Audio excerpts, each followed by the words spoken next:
আসসালামু আলাইকুম দর্শক, কিদা খবর সবার? আশা করি সবাই ভালো আছেন।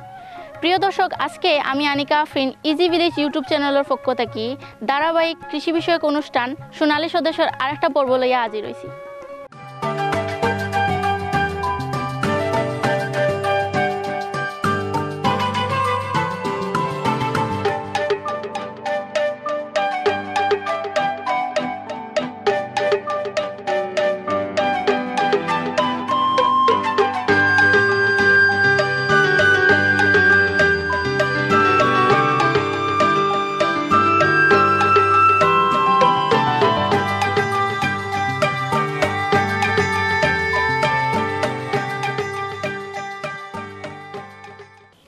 দর্শক, আজ আমরা মৌলভীবাজার জেলার রাজনগর উপজেলার টেংরাবাজার ইউনিয়ন পরিষদের একটা গ্রাম কাশীপুর গ্রামে আছি।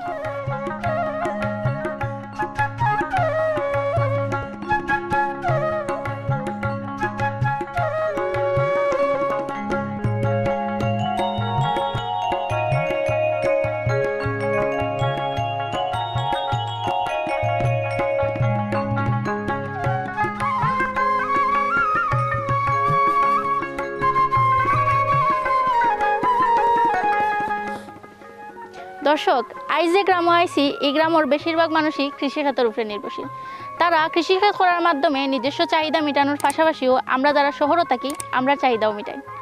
দর্শক, তারা প্রত্যেকটা শাকসবজি জেলা উৎপাদিত করেন, কোন উপায়ে উৎপাদিত করা লাগে, মাটির উর্বর সার বা শাকসবজির যে যত্ন, এই সব সম্পর্কে তারা খুবই সচেতন। দর্শক, তারার যে এই সচেতনতার কারণে আমরা সুন্দর গ্রানওয়ালা ফসল এবং খুবই সুস্বাদু ফসল পাইয়া থাকি। দর্শক, আইজ আমি আনিকা আফরিন আপনারা এই ফসল উৎপাদনের যে কারুকাজটা এটা সব তুলিয়া ধরবো। আশা করি আপনারা সবগুলা এনজয় করবা আর ভালোভাবে দেখবা।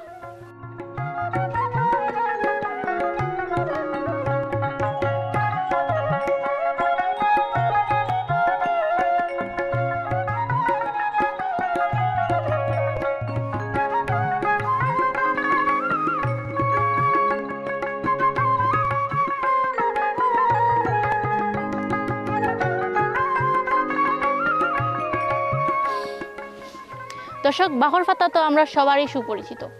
বাখর পাতা প্রত্যেক খাবারের মান বৃদ্ধি করে তার গ্রান এবং তার স্বাদের মাধ্যমে। একটা খাবারের ডেকোরেশনের লাগেও আমরা এই বাখর পাতাটা ইউজ করি। কিন্তু এই যে বাখর পাতা আমরা যে বাজার থেকে নেই, ততটা গ্রান ও সুস্বাদু থাকে না। এই যে মাটি থেকে তোলার পরে যে গ্রানটা আমরা পাই, আর এটা আসলে আপনি বুঝতাম না, যারা গ্রামের আছে, যারা এরা ফলন করে তারাই বুঝবো।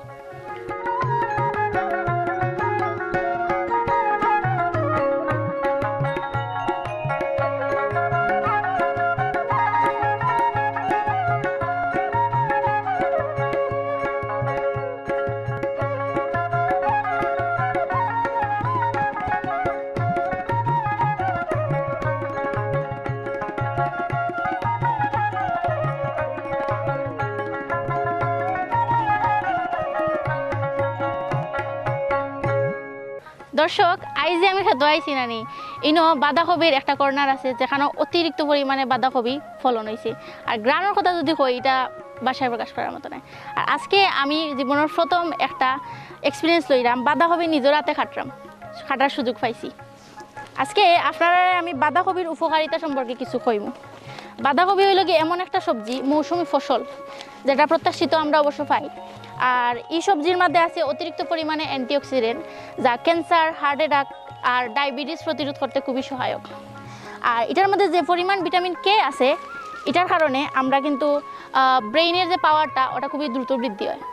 প্রতিদিন নিয়ম করে যদি আমরা বাঁধাকপি বিভিন্নভাবে খাইতে পারি, ধরুন নুডলসের মধ্যেও কিন্তু আমরা বাঁধাকপি দিই, এটা কিন্তু একটা উপকারী গুণ। তাছাড়া বাঁধাকপির সবজি, মাংস দিয়ে রান্দা, মাছ দিয়েও রান্দা যায়। এটা মানে এই প্রতিদিন নিয়মিত যদি আমরা বাঁধাকপি সেবন করি, তাইলে আমরা ব্রেইনের লাগি খুবই উপকারী। তাছাড়া যে কইলাম হার্ট, ক্যান্সার, এটা যে রোগ আছে, এই রোগ থেকে প্রতিরোধ করতে সহায়ক করে।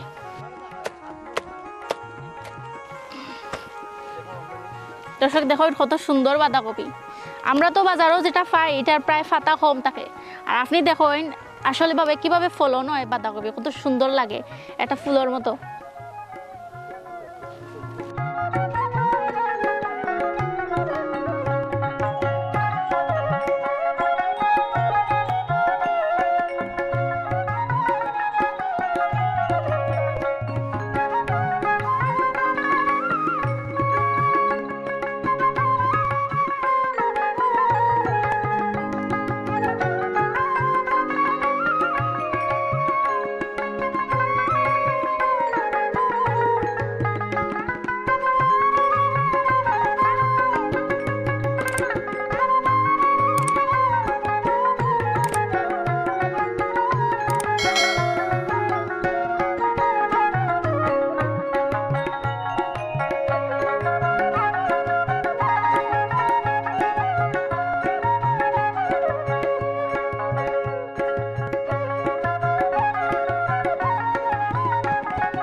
দর্শক আজকে আমি যে গ্রাম আইছি গ্রামের যে ক্ষেত আইসলাম এই ক্ষেতর যে মেইন উদ্যোক্তা আছেন তাইন মূলত সব ধরনের ফসল ফলাইয়া থাকেন তাইন বাঁধাকপি শাকসবজি টমেটো কাঁচামরিচ থেকে দরিয়া সব ধরনের ফসলই মানে ফলাইবার চেষ্টা করা তো মূলত এখন আমি এই মুহূর্তে টমেটো যেন ফলাইন ও সাইটে ও কর্নারও আছি তো আমি আজকে জানাইমু যে টমেটোর উপকারিতা সম্পর্কে তাছাড়া টমেটোর মধ্যে কিতা কিতা আছে আর নিয়মিত টমেটো খাইলে বা টমেটোর সালাদ আমরা মূলত টমেটোর সালাদও বানাই তরকারিও বানাই বিভিন্ন উপায়ে টমেটো রান্না করি আর হ্যাঁ আপনারা কিভাবে টমেটো খাইন কিভাবে রান্না করেন এবং কোন কোন উপায়ে টমেটোরে ব্যবহার করেন এটা সব সম্পর্কে কমেন্ট সেকশনে জানাইবা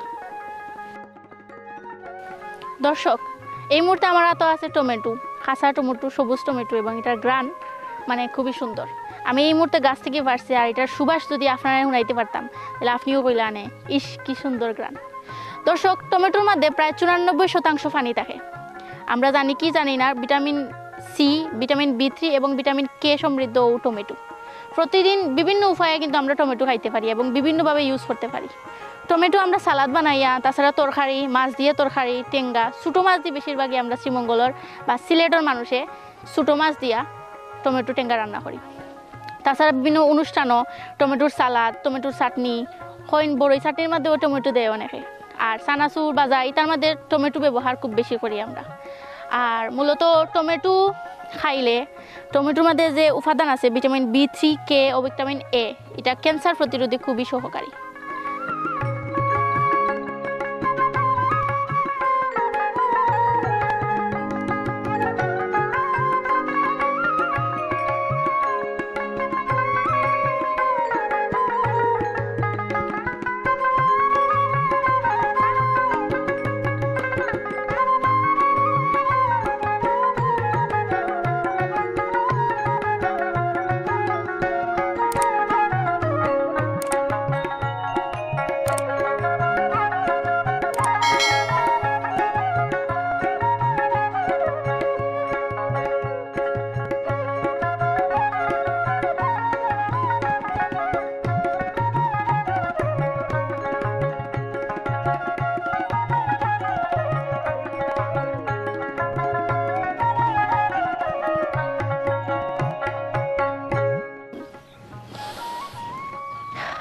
বসন্তের যে এত সুন্দর বাতাস এই বাতাসের লগে তাজা শাকসবজির গ্রান আর কুমড়া ফলের গ্রানও মিক্স হইয়া যে গ্রানটা হইল দর্শক এটার অনুভূতি আপনারা আমি আসলে বাসায় প্রকাশ করতে পারতাম না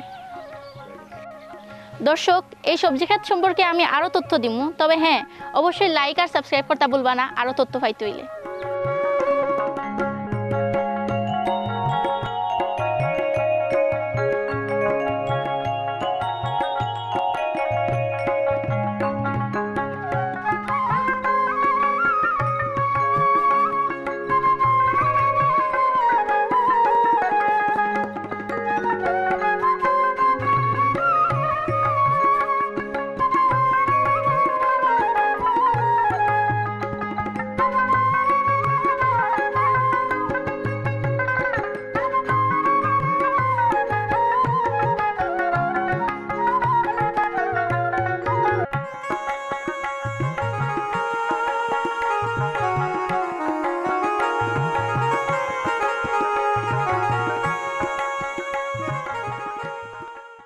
দেখুন দর্শক আমরা উদ্যোক্তায় কদু মানে যেটা আমরা কই ফানি কদু লাউ যেটা কই ওটাও বাদ রাখছই না দেখুন কত ছোটো মানে কদু উঠন্তি বয়সের কদু যেটা খোয়া যায় তবে দর্শক এই মুহূর্তে আমি আপনারা কদু সম্পর্কে নাই জানাইলাম আপনারা আমি এখন দেখাই মৌলভীবাজার জেলার খুবই ফেমাস আর ঐতিহ্যবাহী একটা নদী মনু নদী দেখুন দর্শক কত সুন্দর দৃশ্য চারিপাশে সবুজের সমারোহ আর এদিকে দেখুন সূর্যের আলো মানে পানিটাও লিটারেলি সবুজ লাগে দেখুন পানি কত সুন্দর আর আমরা মাঝিও আসেন দেখুন এখন নৌকা চালাইরা এই দৃশ্য আর এই মানে হালকা হালকা যে একটা মিষ্টি বাতাস আর যে খুব সুন্দর একটা গ্রান উড়ি শাক সবজি মিষ্টি কদু দরিয়া আরও বহুত ধরনের জিনিস আছে যেগুলো ফলন হয়েছে এগুলার মিক্সড একটা গ্রান আর এই যে আবহাওয়া সূর্যের যে প্রতিফলন পানির মধ্যে সবুজ প্রতিফলন এটা আসলে মানে প্রাকৃতিক দৃশ্যই পাওয়া যায় খুবই সুন্দর একটা প্রাকৃতিক দৃশ্য আপনার কাছে আমি তুলিয়ে ধরলাম দর্শক দেখুন মনু নদী এই মনু নদী যদি বিপদসীমার উপরে উঠে তাহলে আমি আপনি ঘাবড়াই যাই তবে এটার সৌন্দর্যের দিকে একটু ফলো করুন দেখেন দর্শক কত সুন্দর পানিটা যার এদিকে বাতাসের প্রবাহে পানিটা হয়ে যার।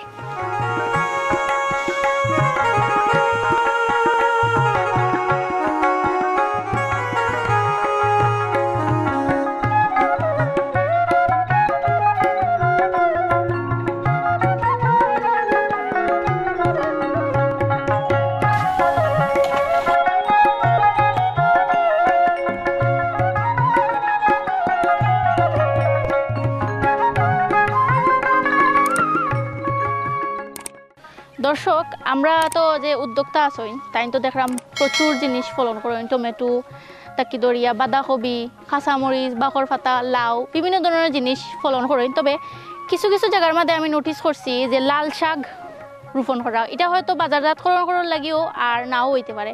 তবে একটা জিনিস আপনি লক্ষ্য করেন সবুজের মাঝখানে ওই যে লাল রঙের একটা যে সৌন্দর্যটা ফুটিয়া তোলের সূর্যের আলোর যে প্রতিফলন, এটার মাধ্যমে যে লাল রঙটা খুবই সুন্দর করে ফুটিয়ে ওঠে। দর্শক এই মুহূর্তে আমি আপনারা জানাইমু যে লাল শাকও কোন ধরনের উপকারিতা আছে। লাল শাক আশা করি আমরা সবাই বালা পাই, আমরা সিলেটি সবাই লাল শাক বালা পাই। লাল শাক বিভিন্ন উপায়েও রান্ধিয়া খাই আমরা। তবে আপনারা জানাইবা যে আপনারা কিভাবে লাল শাক রান্ধিয়া খাই। দর্শক লাল শাক যখন আপনার ক্যালসিয়াম আয়রনের ঘাটতি দেখবা তখন লাল শাক কিন্তু আপনার খুবই কাছের বন্ধু হইব। লাল শাক শাকসবজির মাধ্যমে লাল শাক আছে যেটার মধ্যে অতিরিক্ত পরিমাণে আয়রন ক্যালসিয়াম আছে। এই আয়রন আর ক্যালসিয়াম আমরা ত্বক নখ আর শরীরের যে কোষ ওগুলার লাগি খুবই উপকারী। লাল শাক ছোটো বাচ্চা থেকে দরিয়া বয়স্ক মানুষের লাগিও খুবই উপকারী।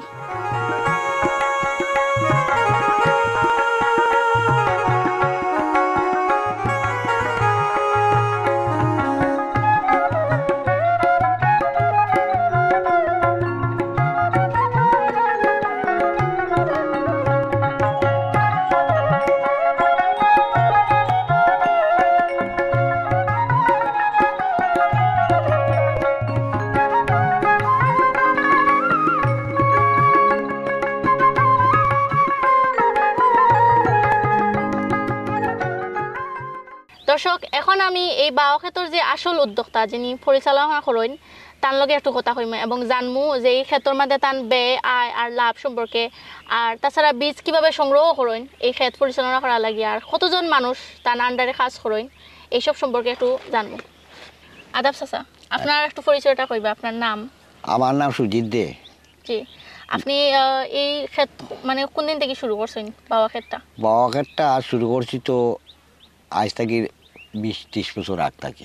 জি, আপনি এই বাবা ক্ষেতটা যে শুরু করছেন একলা করছেন না কিছু মানুষ সাথে লইয়া করছেন? এখানে তো কামলা কাজ করতে মানুষ আনি। ও আমরা নিজেও ইয়ে করি, কামলা দেবাইয়া কাজ করাই। আর এসে আপনার পরিবারের মানুষটার মধ্যে আসেনি? পরিবারের মাঝে মানুষ আসুন, আমার হয়তো কম আর মানুষ আর কি, আমার বাইরে থেকে আনা লাগে। আর অনেক আছে তার নিজের মানুষ কাজ করিয়া ক্ষেত করিলায়। চাচা, আপনি যে এই ফসল ফলানি লাগে যে বীজ সংগ্রহ করেন, এটা আসলে হইতেই সংগ্রহ করেন এবং কোন সময়ে কোন বীজটা সঠিক উপায়ে রোপণ করা হয়, আর ওই যে ফসল ফলানির আগে যে উর্বর মাটি বা বীজ সম্পর্কে একটু ধারণা দিবা। আমরা তো কার্তিক মাসে ইয়ে করি, কার্তিক মাসে বীজ সংগ্রহ করি আর আশ্বিন মাসের জায়গাটারে চাষ করাই। এখানে তো মানে 3-4 নমুনার সার ব্যবহার করি, পটাশ, ফসফেট, ইউরিয়া, জিপ সার ওটা ব্যবহার করি। আর বীজটাও সংগ্রহ করি বীজ করতে গিয়া, টমেটোর বীজ, কবির বীজ, আর রাঙ্গা শাক, লাল শাক যেটা, এটা আমরা লাই শাক, এটা আমরা গরু রাখি দিই বীজ। খালি কবি, টমেটো, বেগুন ওইগুলো আমরা আনি কিনিয়া, আর গুলো আমরা নিজের থাকে। চাচা, আপনারা ওই যে শাকসবজি ফুকামাকড় থেকে যে বিরত রাখার লাগি বা ফুকামাকড়ে ধরতো না করি কোনো ধরনের সার ব্যবহার করেননি যাতে সবজিটা সতেজ থাকে? সার তো পটাশও দেই, পটাশ, ফসফেট, ইউরিয়া ওটাও দেই। আর ঔষধ বেশিও দেই, আমরা সমীকরণ দেই।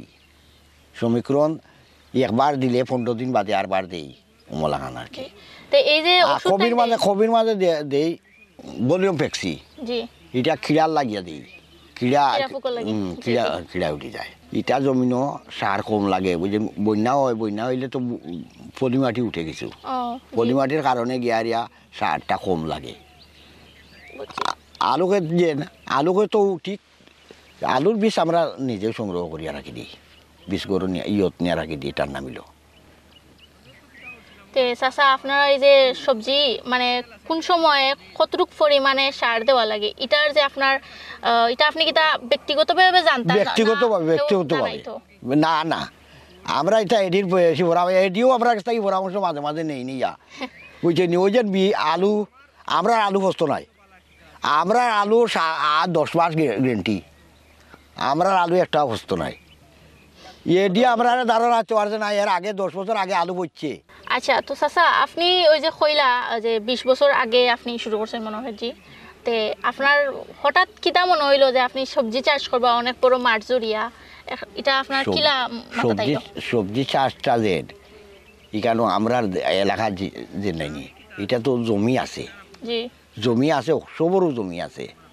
জমি থাকার কারণে জমিটা তো ফতিত তুইয়া লাভ নাই, জি না ফতিত না রাখার লাগিও মানে সবেও ক্ষেত করে, খালি আমি করি না, মানে আমরা এলাকার যারা আছে সবেও করে। আলু তো 4 কেয়ার 5 কেয়ার প্রায় জনে ক্ষেত করে।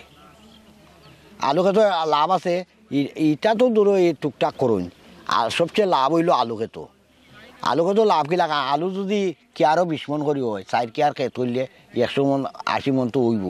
আস্তা বছর 1 মন করে যদি বেচে তার অন্য ক্ষেত্রে আগ পর্যন্ত চলবো, খরচ খাইতে তো আর কোনো সমস্যা নাই। আরেকটা কথা জিগাইতাম যে এর মধ্যে তো আপনি বহুত ধরনের সবজি ফলন করা দেখলাম, পাতাকপি, টমেটো, পাখর পাতা, কুমড়া, তারপরে দেখলাম ওই যে সরিষাটাও করা, শাকও করা। এটা লাই। ও আচ্ছা, আপনি কোন জিনিসটা মানে কোন সবজির ফলনটা করায় বেশি লাভবান হয়? না সব সবজির মধ্যে কোনটা আপনার বেশি লাভ? সবচেয়ে বেশি লাভ হইল টমেটো বেগুনও। এটা তো একবার কাটিলে শেষ এটা। আর টমেটোটা তো মানে এক গাছে মানে টমেটো ঠিক মতো ফলন দেয়, এক গাছে 5-7 কেজি হয়। আর বেগুনও লাগানো হয় 4 কেজি 3 কেজি এক গাছে হয়। আর একটা জিনিস আমি ফলো করছি যে আপনি প্রত্যেক ফলনের মাঝখানে লাল শাকটা একটু বেশি দিছেন, মানে এটা আপনি স্পেসিফিক জায়গার মধ্যে করলেন না, কেন প্রত্যেক জায়গায় লাল শাক দেখরা? জি, লাল শাকটা তো কেউ বীজ ফালাইছে না, অটোমেটিক উঠছে। এটা মাটির মাঝে ওই যে বীজ পড়বো, মাটির মাঝে তাকিয়া ও বীজ আবার উঠে যায়। ওই লাগি মানে এটার কোনো লাইন ধরা নাই রুয়া, এটা অন্য একসা উঠে। চাচা আমি দেখলাম আপনার বাবা ক্ষেত্রে গুড়িয়া, তখন দেখলাম যে আপনার ক্ষেতর সাইডে মনু নদীটা আছে। তো আপনার মনু নদী থাকায় যে আপনার কোন ধরনের উপকার হইল? তাছাড়া আমরা তো সিলেটি শহরও বেশি বৃষ্টি হয়, বৃষ্টি হওয়ার কারণে বন্যাও বেশি হয়। তো আপনার এই যে মনু নদী পাশে থাকার কারণে আপনার বন্যায় কোনো ক্ষতি হয়নি সবজির, অথবা ওই যে মনু নদীর কারণে আপনার কোনো লাভ হয়নি? মনু নদীর কারণে একটা লাভ মানে ফলি মাটি। জি, ফলি মাটির তো একটা আছে, গুণ আছে। ফলি মাটিটাও লাভ। আর ক্ষেত তো নষ্ট করে, এবার তো আউশ ক্ষেত নষ্ট করছে। এর বাদে ওই যে বন্যা গেল, আউশ ক্ষেত খাইয়া গেল কি, আলি নষ্ট করিয়া গেল কি। এটা তো মানে আমরা বান্দর বাড়ে ক্ষেত করি, ও যে বান্দরও গেলাম। তো বেশি ক্ষতি করে বন্যা হইলে। মানে মনু নদীটা তো বেশি অতিরিক্ত উঠলে মানে বিপদসীমার উপরে গেলে গিয়েও ইটা করলে ক্ষেত্রে তোল করলে। আপনি তো দেখলাম বাক্কাতাই ফলন করছেন, উড়িটা কি ফলন করে রানি বা উড়ির ফলনে কোনো লাভ পাই রানি? উড়ির লাভ আছে মোটামুটি। আমরা তো যেটা মানে খাওয়ার লাগে যেটা ও আমরা কই নানি খাঁচা বাসা কইলাই, এটা মানে একটা বিষর উড়ি ক্ষেত করি, এটাও বিষও হয়, বিষ হয়। আর একটা আছে একটু ইয়মুকা চেপটা আছে, তা দিয়ে আমরা মানে খাঁচা থাকতে খাই। জি, উড়ির মধ্যে কি তা সার লাগেনি না? এটা নিজের মধ্যে না তেমন একটা সার নাই, সামান্য একটু গোবর দিলাইলা তো শেষ। ঔষধও আমরা বেশি মারি না এটার মাঝে। উড়ির মধ্যে ঔষধ বড় দেয় না, কেউ এটা বড় কেউ দেয় না। ঔষধ লাগে একমাত্র টমেটো তো বেশি। আচ্ছা, আর একটা প্রশ্ন যে আপনি আপনার এই যে বাবা ক্ষেতের মধ্যে মানে কত ধরনের শাকসবজি রোপণ করছেন দেখছি, তবে আপনার মুখ থেকে একটু শুনতাম চাই যে কোন কোন ধরনের সবজি আপনি চাষ করেন? ধনিয়াও করি, মরিচও করি, টমেটো করি, কবি, লাল শাক, লাই পাতা, আলু, বেগুন উড়ি সব তো আমরা মানে কিনিয়া খাওয়া লাগে না আমরা মানে সব নিজে ফলন করে খাইতে সবটাও মানে আমরা কিছু না কিছু হলেও যারাও আছে এখানেও সবজি ক্ষেত করে সবেও মানে নিজের খাওয়ার বুঝ এর বাদে আছে ওই যে বিশ্রাট মাঝে কুমড়া ক্ষেত আছে ওখানকুর এবত মাসের দুইটা ওটাও আছে। আপনি যে বাবা ক্ষেতটা কররা এই জমিনটা কি আপনার নিজস্ব নাকি বাড়া হরিয়া কররা? না বাড়া নাই আমরা নিজস্ব। মানে কত একর জমি আপনার নিজস্ব প্রায়?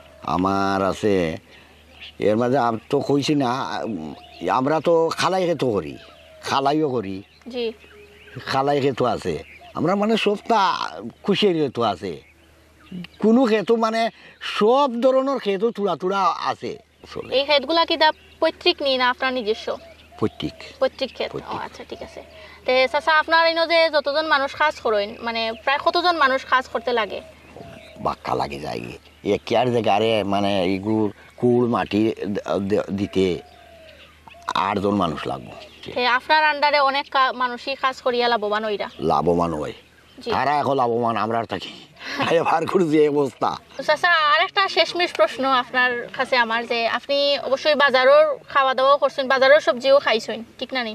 আর আপনি তখন বর্তমানে ফলন কররা আপনি নিজের লাগেও কররা সবার লাগেও কররা তো আপনার কাছে ওটাই প্রশ্ন যে বাজারের তরি তরকারি আর আপনার নিজস্ব উৎপাদিত তরি তরকারির মধ্যে মানে মিলটা গুণানো মানে আপনি বাজারেরটা বেশি মজা না আপনার হাতের যে করইন আপনি এটা মজা? মজাটা তো নিজের ক্ষেত নিজের ক্ষেতর মাল ইয়ে আর এটা রাত দিন ব্যবধান জি মানে খাবারের স্বাদেও ব্যবধান থাকে নি? স্বাদেও ব্যবধান তুমি এখান থেকে একটা কবি দিনে আর বাজার থেকে একটা কবি আনো তো এইটা তুমি খাওয়ার সময় বুঝলি ভাই এগুলো ক্ষেতর নি না কিনিয়া আনা হয়েছে। তো চাচা আজকে আপনার কাছ থেকে আমি বিদায় নেই আর দর্শক আমরা যতটুকু সময়ে দেখলাম চাচালয়ে মাতিয়া বুঝলাম যে বাজারের সবজি আর নিজের হাতে ফলানো সবজির যে স্বাদটার মধ্যে কতটুক যে পার্থক্য। তাছাড়া আমরা জানলাম যে শাকসবজি রোপণ করতে গেলে কোন ধরনের সার ব্যবহার করা হয় এবং কি পরিমাণ যত্ন লাগে কি পরিমাণ কষ্ট কি পরিমাণ পরিশ্রম লাগে। দর্শক কৃষকরা বা যারা খেতি করেন বাবা খেতি করেন তারা আমরারে ভালো ফলনের ভালো সবজি মানে ভালো মানের সবজি দিবার লাগি যে রাত দিন কত কষ্ট করা এই কষ্ট সম্পর্কেও আমরা কিছু শুনলাম যে তারা পানি দেওয়ার যত্ন তারপরে সার বীজ এগুলা বহুত ধরনের এই খরা রোদের মধ্যে তারা প্রচুর পরিশ্রম করিয়া আমরা গরো খাবার পৌঁছে দেয় বাজারজাত করিয়া আমরাও খাই আর তারাও লাভবান হই। তো দর্শক এখন মানে এই বাবা ক্ষেতর আরো কিছু জিনিস দেখা বাকি রয়েছে যেগুলো আমরা দেখবো আর চাচার কাছে এই মুহূর্তে আমরা বিদায় লইয়া আমরা যে বাবা ক্ষেতর বাকি সব জায়গা সব কর্নার হল দেখিলাম।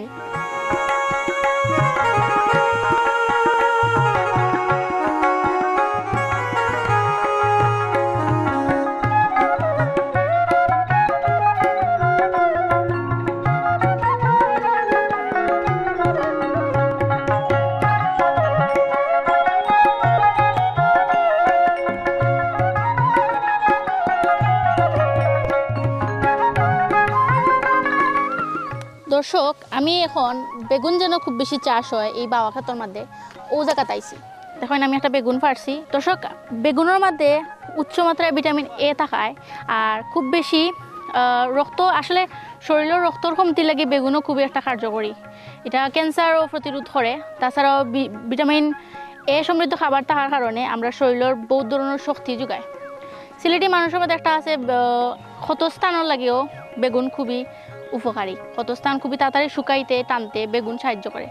আর আমরা সিলেটি মানুষের মধ্যে আছে একটা জিনিস জানি না বাইরের ডিস্ট্রিক্ট আসেনি যদি থাকিয়া থাকে তাইলে কমেন্টও জানাইবা আমরা ধরেন একটা আঙ্গুলো কাটা হামাই গেছে অথবা গোসা হামাই গেছে তাইলে আমরা কিতা করে একটা ছোটো বেগুন রে একটু শেপ দিয়া আঙ্গুলোর শেপ দিয়া আমরা আঙ্গুলো রাখি দিই তাইলে খুবই দ্রুতভাবে এই খাটাটাও অটোমেটিক বার হয়ে যায় এবং চামড়াটা বা কুশটা টানতে খুবই সাহায্য করে।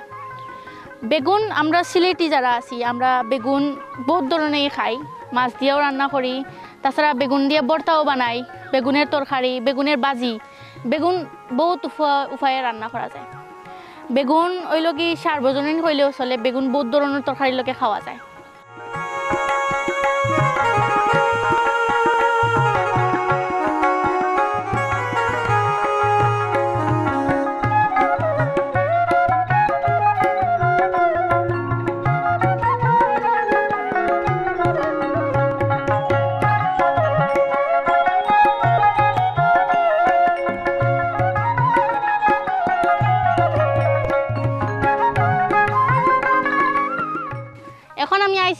যেন ফলন করা হয়। আমরা সাধারণত জানি আলু মাটির ভিতরে হয়।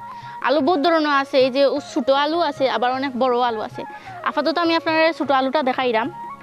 দর্শক, আলু হইল কি সার্বজনীন একটা খাবার। আলু মোটামুটি আমরা সব ধরনের তরকারির মধ্যে দিই, ভাজি হইন, মাছ দিয়া তরকারি হইন, ফুলকপি হইন, বাঁধাকপি হইন, উড়ির লগে তো আরও বেশি। একমতে দর্শক, এই আলুটা এমন একটা বেহায়া সবজি যেটা সব ধরনের শাক সবজি বা মাছ মাংস সব তার লগে যায়, সব তার লগে নিজের অ্যাডজাস্ট করিলায়। এটা হইল কি এমন একটা আলু। আলুর মধ্যে ভিটামিন সি, এ, বিও আছে। আর আলুর যে বাখলাটা আমরা সাধারণত ফালাই দিই, আলু থেকেও আলুর বাখলাটা খুব বেশি উপকারী। আলুর বাখলার মধ্যে অতিরিক্ত পরিমাণে পটাশিয়াম, আয়রন এবং কার্বোহাইড্রেট আর অ্যান্টিঅক্সিডেন্টও আছে। এখন নতুন বার হয়েছে, আমি জানি না আপনারা খাইছেন কিনা, তবে আমাদের জানাইবা যে আলুর বাখলার চিপস খাইছেন নি। আলুর বাখলার চিপস বানায় মানুষে ওখানে, খুবই কার্যকরী একটা জিনিস। আপনারা যদি খাইয়া থাকেন তাহলে অবশ্যই কমেন্ট বক্সে জানাইবা। দর্শক, এখন আপনি পুরা বাগানটা দেখিলেন আলুর, যেন আলু ফলন হয়। এই যে আলু কিন্তু আপনি দেখতে পারতেন না, আপনি আলুটা কিন্তু মাটির ভিতরে। আমরা সিলেটি ভাষায় আরেকটা আলু আছে খুবই বড় বড় হয়, যেটারে আমরা গদা আলু কই। আর মূলত আমরা গদা খারে কই লাঠি। আমরা যেটারে লাঠি কই এটারে আমরা সিলেটি ভাষায় গদা কই। আর বড় আলুটাই আমরা গদা আলু হইয়া থাকি। আপনারা যদি আরও কোনো ভাষায় আলুরে মানে প্রকাশ করিয়া থাকেন তাহলে এটা জানাইবা, অবশ্যই ভুলবা না।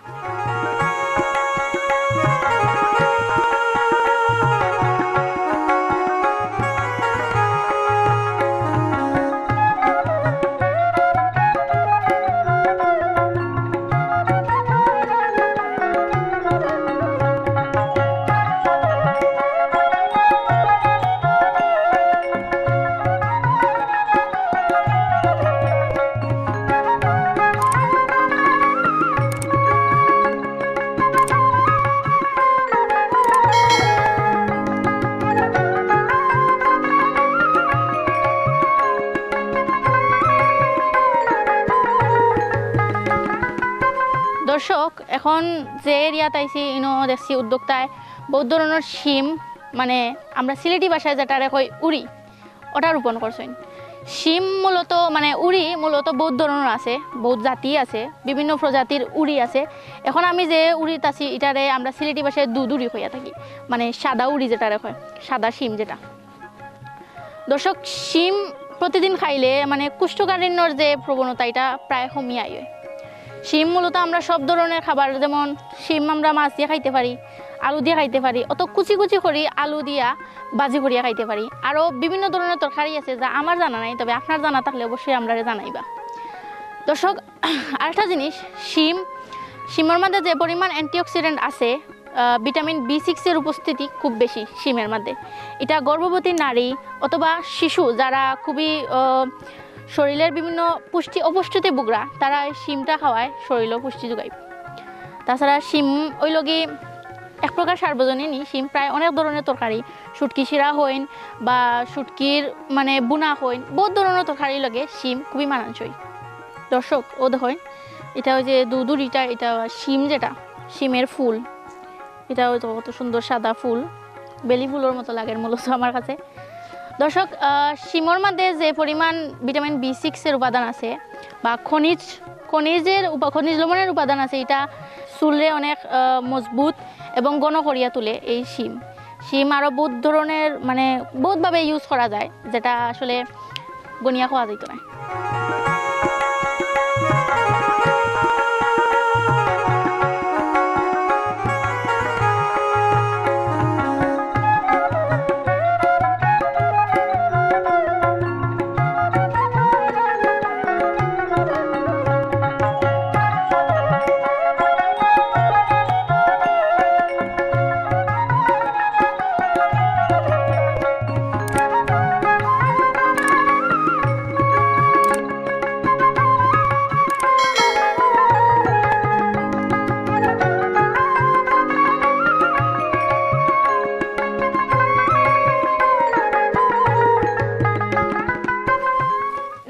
দেখুন কত বড় মিষ্টি কদু।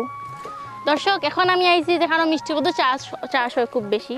মিষ্টি কুমড়া বা মিষ্টি কদু হয়, এটা গ্রিনটা দুই ধরনের আছে, একটা লাল আর একটা সবুজ। এটা সবুজটা যেটা মানে আমরা যে ক্ষেতর যে উদ্যোক্তা আছেন তাই সবুজ মিষ্টি কদুর চাষটা একটু বেশি করা।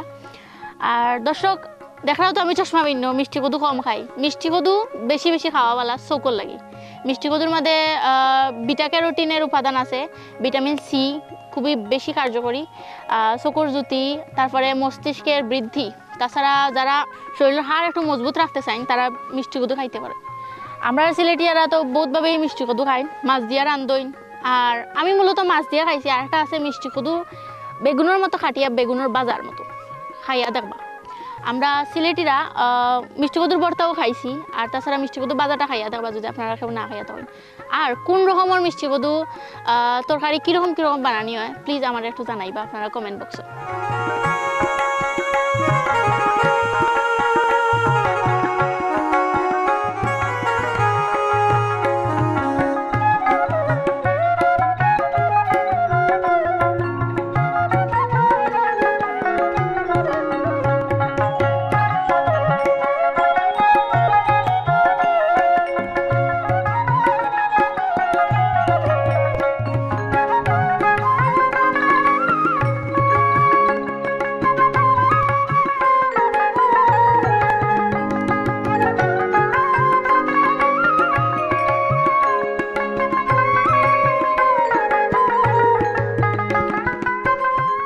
দর্শক অনুষ্ঠানের এই পর্যায়ে আমি আরেকটা জিনিস জানাইতে চাই যে আপনারা যারা নতুন উদ্যোক্তা আছেন যারা নতুনভাবে উদ্যোগ নিছেন কিছু একটা করার অথবা সামান্য সীমিত কোনো কাজ থাকি আপনারাও একটু বড় হয়েছেন উদ্যোগের মাধ্যমে অনেক মানুষের কর্মসংস্থান হয়েছে এরকম কেউ উদ্যোক্তা থাকলে প্লিজ আমরা জানাইবা আমি এবং ইজি ভিলেজের টিম আমরা হাজির হয়ে যাবো আপনার উদ্যোগ চলে এবং আপনারা তুলিয়া ধরবো আপনার উদ্যোক্তা অথবা আপনার কর্ম তুলিয়া ধরবো সারা বাংলাদেশের মানুষের সামনে দর্শক আজকে সারাদিন ঘুরিয়া ঘুরিয়া আপনারা বুথটাই দেখাইলাম এবং বুথটা সম্পর্কে খুঁটিনাটি তথ্য দেওয়ার চেষ্টা করছি দর্শক আগামী পর্বর আমন্ত্রণ জানাইয়া আজকে আমি আনিকা ইজি ভিলেজ ইউটিউব চ্যানেলের পক্ষ থেকে বিদায় নিলাম আশা করি আজকের পর্বটা আপনারা সবাই এনজয় করছেন আর সবাই ভালো লাগছে আশা করলাম দর্শক আমরা channel YouTube channel easy village like comment এবং সাবস্ক্রাইব করতে ভুলবা না আপনার একটা লাইক একটা কমেন্ট আমরা বহুত অনুপ্রাণিত করে দর্শক আগামী পর্বে আবার দেখা হইব আসসালামু আলাইকুম